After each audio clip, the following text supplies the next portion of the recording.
This week it was declared the recession is over. Many citizens are saying, oh really?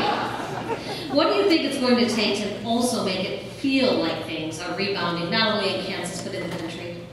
Well, I think there's one thing, and there's one very simple thing, that is the creation and protection of jobs. And until we have dynamic job growth in the 4th District of Kansas, it won't feel like this recession is over, no matter what some academic economist says in Washington or at a university. And what I would tell you is this: it is very, very important that we have public-private partnerships that actually create good, high-quality, high-paying jobs. As I referenced before, the votes that I've taken in the legislature over 4 years have helped create thousands of jobs for this economy. And in fact, in particular, to mention once again, in 2008, we passed a bill, coming together, putting aside the party politics, and we said, what is best for our community and our economy? And actually, Jack Pelton at Cessna said it was one of the most important days in his company when we actually passed that piece of legislation. And that piece of legislation directly led to the Governor Parkinson negotiating with Learjet, and 2 months ago announcing the creation and saving of 600 jobs right here in this community. And so what we must have is an approach that values public-private partnerships that actually will create and protect jobs. And what I worry about from my opponent is that a reflexive ideology that says get the government the heck out of the way. We're all for limited government. As I said, I voted to cut more than $500 million in wasteful government spending and voted to cut taxes. But the fact of the matter is we must have some effort to make sure that we reach across the aisle and create good, high-quality, high-paying jobs right here in South Central Kansas. That will get our economy moving again across multiple sectors. So again, and one thing that we have not spoken about yet, which is the issue of outsourcing your job.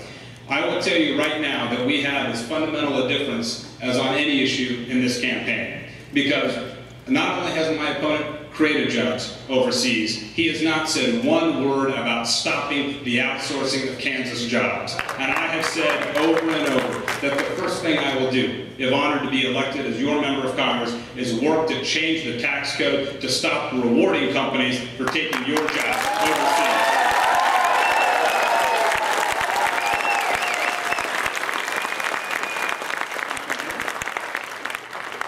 I believe the question was, what's it going to take to get this darn economy going again? Is that right?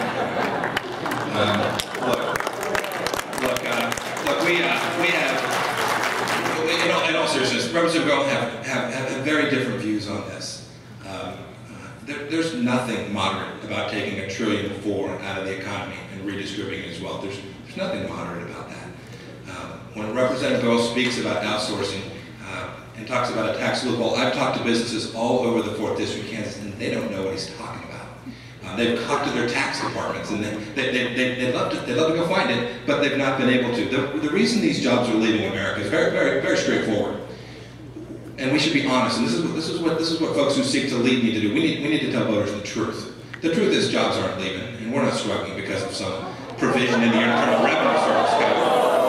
Jobs are leaving because the federal government makes it enormously difficult to grow a job here in Kansas.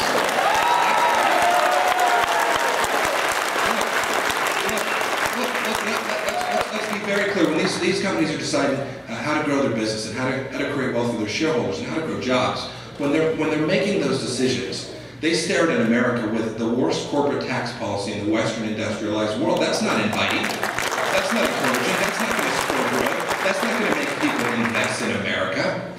And you see the difference again between Representative Goyle and I. His notion is some notion of a public partnership. That's his bias. As someone who's not held a job in the private sector, I understand how difficult it is for him to appreciate what it takes to grow a job in Kansas. I get that. I get it. I truly do. It's the political mindset. It's as if we just have some public entity invest. If we have a group of legislators in Topeka or Washington, D.C., take some money and then dole it back out to folks that they favor, then well, good things will happen. We'll grow jobs. That's the mindset that you get when you've not worked in the private sector. Right?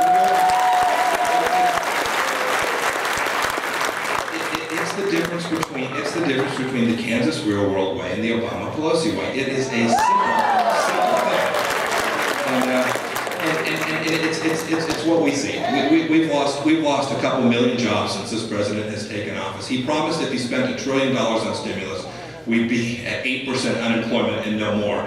I can assure you that we're at 8% unemployment and much more here in the 4th District of Kansas. What we need to do is return power to you all and get it out of Washington, D.C.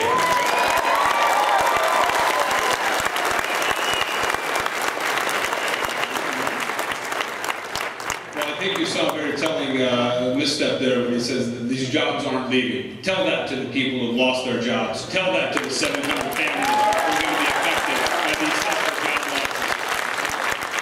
The provisions of the tax code are very clear. You don't pay taxes when you set up foreign subsidiaries, and that is one of the reasons why our own government is rewarding companies for setting up jobs overseas. And I do think you might know something about it because you've done it, Mr. Pompeo.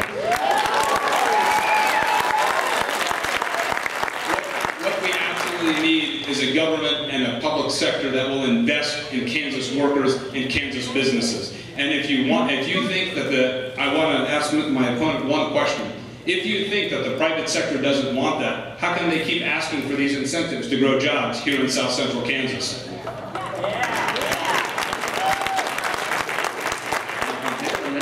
Are you finished? Okay, great. Look. The very gentleman that he talked about saying that it was the greatest day in Kansas is supporting my campaign. Yeah.